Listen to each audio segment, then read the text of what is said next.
সুস্বাগতম। শরৎচন্দ্র পণ্ডিত নামটি বাংলা সাহিত্যের একজন সুপরিচিত ব্যক্তিত্ব, যিনি দাদা ঠাকুর নামে বেশি পরিচিত।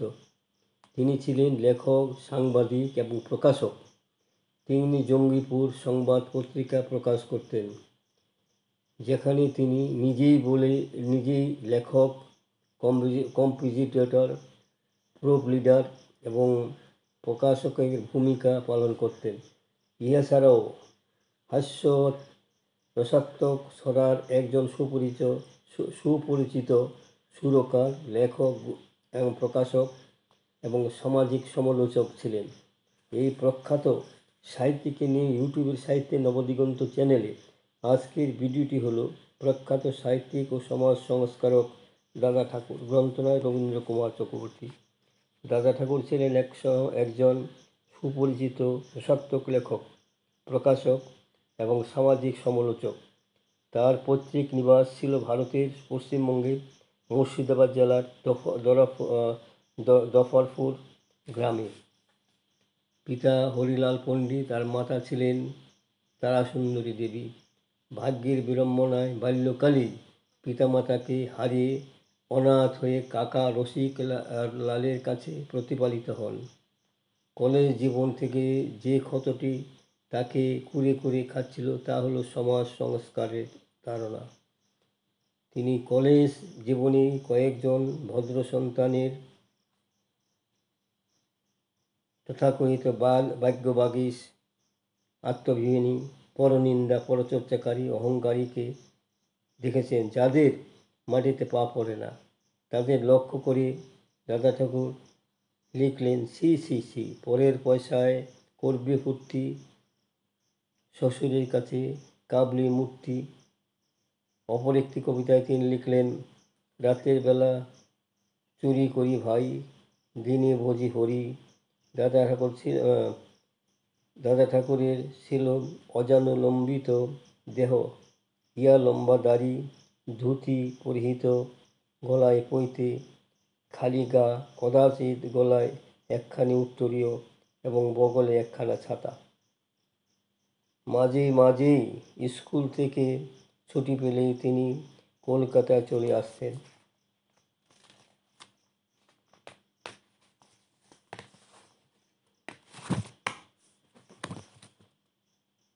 সমাজে যাদের জন্য কবিতা শোনা যায়, সমাজের উক্ত প্রকৃতির মানুষদের আচার ব্যবহারে যথেষ্ট পরিবর্তন এসেছিল এবং দাদা ঠাকুর আনন্দিত হয়েছিলেন। ট্রেন কামরায় টিটিদের অসভ্যাচরণ, যার দ্বারা সাধারণ মানুষ হয়রানি পেতে হয়েছে, এরকম ঘটনা অনেকে জানা।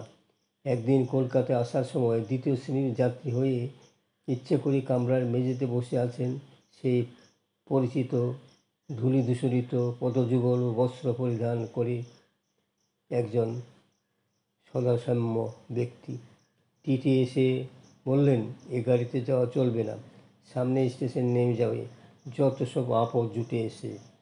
দাদা ঠাকুর কোনো কথা না বলে বোবার মতো হাত পা নাড়িয়ে বুঝিয়ে দিতে চেষ্টা করলেন যে তিনি সামনে স্টেশনে নামবেন না, কলকাতা থেকে তার নামা সম্ভব নয়। ভদ্রলোক এবার বেশ উত্তেজিত হয়ে বললেন, তুমি যদি না নামো তবে তোমাকে পুলিশে দিয়ে নামাবো। এরপর দাদা ঠাকুরের সঙ্গে ভদ্রলোকের ধস্তাধস্তি হওয়ার পর দাদা ঠাকুর তার নাকের উপর টিকিটটা তুলে ধরলেন এবং বলেছিলেন যে টিকিট দেখাতে না চাওয়া অপরাধী এবং মানহানির জন্য উপরওয়ালার নিকট মামলা করবেন। ফলে টিটি দাদা ঠাকুরের কাছে ক্ষমা প্রার্থনা করে ভবিষ্যতে আর কোনোদিন কোনো শ্রেণীর প্রতি অসৎ আচরণ করবেন না এই প্রতিজ্ঞা করেন।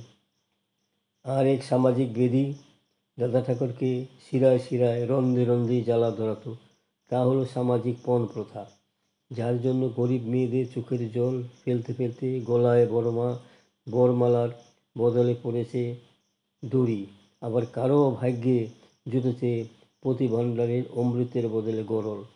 এরই প্রতিবাদে দাদা ঠাকুর এক বিদূষক পত্রিকায় এক জায়গায় শাশুড়ি বধূর কথোপকথনের মাধ্যমে ফুটিয়ে তুলেছেন তার বেচার ফল কবিতা। যার কিছু অংশ নিচে দেওয়া হলো। কি কুক্ষণে লক্ষ্মীচারা ঢুকলি এসে আমার ঘর, স্কন্ধে চেপে আমার অমন সোনার বাছাই করলি পর, মাইনে পেলে সব তোরে দে দুঃখের কথা কি কইব আর, তুই হলি তার আপনজন, আমরা বুঝি কেউ নেই। আর তিনি আরেকটা কবিতায় তিনি লিখেছেন, বুড়ো বুড়ির দিন দুঃখে যায়, বাড়ছে তাদের রঙ্গরস, হায় রে আমার বুকের ছায়ায় কি মনন্তরে করলি বস। তার প্রত্যুত্তরে বধূ লিখেছেন, বধূর উক্তি লিখেছেন, আতুর হইতে কলেজ খরচা হিসেব করিয়া 4,000, বাবার নিকট নিয়েছ শুনিয়া গুনিয়া, পুত্রের দাবি কেন আবার। এরূপ অনেক কবিতা তার আছে, যে কবিতাগুলি বাংলার সমাজে আজও জাগ্রত। আবার পাত্রীর পিতামাতা পক্ষের চাহিদা অনুযায়ী উপযুক্ত বরপণ সামগ্রী দিতে না পারায় নববধূকে অনেক নির্যাতন, বঞ্চনা, সমালোচনার উক্তি শুনতে হয়। যুগ যুগ ধরে এই কাণ্ড চলে আসছে, এর মধ্যে নতুনত্বের বালাই নেই। আর এই সামাজিক বেদও দাদা ঠাকুর কলমের খোঁচা থেকে রেহাই পায়নি। তার লেখনীর সূক্ষ্ম অগ্রভাগ থেকে নিহিত হলো আরেকটি গান, তুমি প্রভু আমি দাসী, আমি পত্নী তুমি স্বামী, কারণ আমার বাবা মহাজন আর আমার বাবা আসামি। মুখে বললেন ব্যয় ব্যয় অল্পে কিন্তু দেয়নি রায়, তার মুখ মধুর অন্তরে বিষ, ব্যবহার চাষামি। ছি ছি ছি পরের পয়সায় করবি ভর্তি, শ্বশুরের কাছে কাবলি মূর্তি, আর আমি মনিবের চরণ ধরি বলবে দাস আমি। বিদেশক পত্রিকায় এই ছবি ও কবিতা ছাপা হয়েছিল। তা সম্পূর্ণ জাতপাতের বিরুদ্ধে। সাজে হাতে পুজোর ফুল তোলার জন্য সবেমাত্র ঘরে চৌকাঠের বাইরে পা বাড়িয়েছেন, দেখেন এক কসাই কাটা পাঠা নিয়ে বাজারে বেচতে যাচ্ছে। বামুন নামাবলি দিয়ে নাক চেপে বলে উঠলেন রাম রাম রাম। সকালে উঠে বেটা কসাইয়ের মুখ দেখলাম, কে জানে দিন কেমন যাবে। বামুনের ভাবগতি দেখে কসাই একগাল হেসে বলল, তুমি বেচো বেটা, আমি বেচি পাঠা, দুজনেই বেচি গোস্ত, হলো ছোঁয়াছুঁয়ি কোনো দোষ নাই, এসো ভাই মেয়দোস্ত। মানুষ মদ খায়, আবার এই মদ খেতে খেতে এক সময় দেখা যায় মদ মানুষকে খেয়ে ফেলে, অর্থাৎ মদ্যপের কোনো কাণ্ড জ্ঞান নেই, যত্রতত্র পড়ে থাকে, অসভ্য আচরণ করে, অশ্লীল মন্তব্য করে, আর নেশায় বিরোধিতা করে। এক ব্রাহ্মণ মদ্যপকে অসংযত পদ বিক্ষেপে পথ দেখিয়ে চলতে দেখে পঙ্কটিকা ছন্দে কবিতা লিখলেন, যা দাদা ঠাকুর সম্পাদিত সাপ্তাহিক বিদূষকের পাতায় প্রথম প্রকাশিত হয়, বোতল পূজায় পাঁচামি নামে। দাদা ঠাকুরের বোতল পূজার পাঁচামি সন্ত্রিক পুরাণের অন্তর্গত ভাটি খণ্ডের 9টি স্বর্গে সমাপ্ত করা রয়েছে। সেইগুলি হল সুরার উৎপত্তি, চক্রাভিশাপ, দশরথ প্রয়াণ, সীতা নির্বাচন, বস্ত্রহরণ, গোধনহরণ, সপ্তরথি বিরক্ত, লৌহভীম চূর্ণ, যদুবংশ ধ্বংস ইত্যাদি। তার বহু গল্প, বহু কবিতা পৃথিবীর মাঝে আজও সমাদৃত। সমাজের অন্যায় বিচারে কোনো দিন তাপস হয় না, সারা জীবন সংগ্রাম করে গেছেন। তার তীক্ষ্ণ লেখনী ব্যঙ্গ বিদ্রুপের উপযুক্ত হাতিয়ার ছিল, কাউকে তিনি রেহাই দেননি। সমাজ নেতারা স্পষ্ট লম্ফজম্ফ করুক না কেন, সমাজ নেতার ভেলু হয়ে ঝিরু সে বিষয়ে নিশ্চিত, কারণ তার সমাজ নেতার ভেলু ছিল খুবই সংকীর্ণ।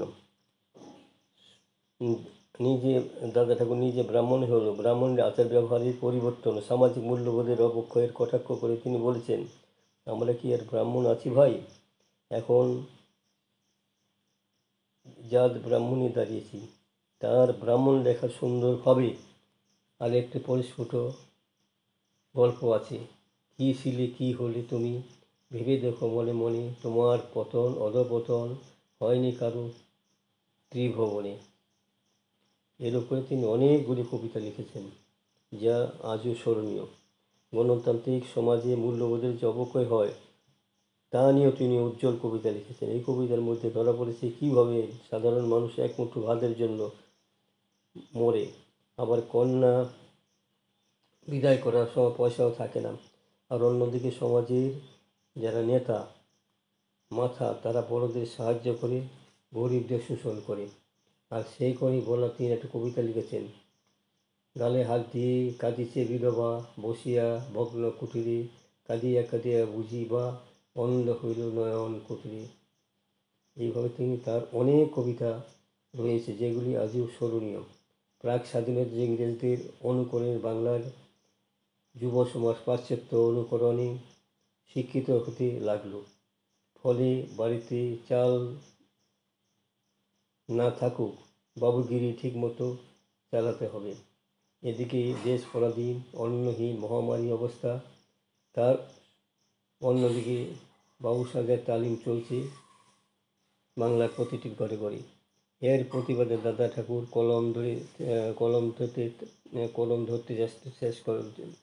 কলম ধরেছেন। আমাদের প্রত্যেকের ভাবানো অনুভবযোগ্য বিষয় সে অতীতে রাজা মহারাজারা কীভাবে করের উপর কর চাপিয়ে ও শাসন যে গরিব মানুষের জীবন অতিষ্ঠ করে তুলত, সে নিয়েও তার লেখার অন্ত ছিল না।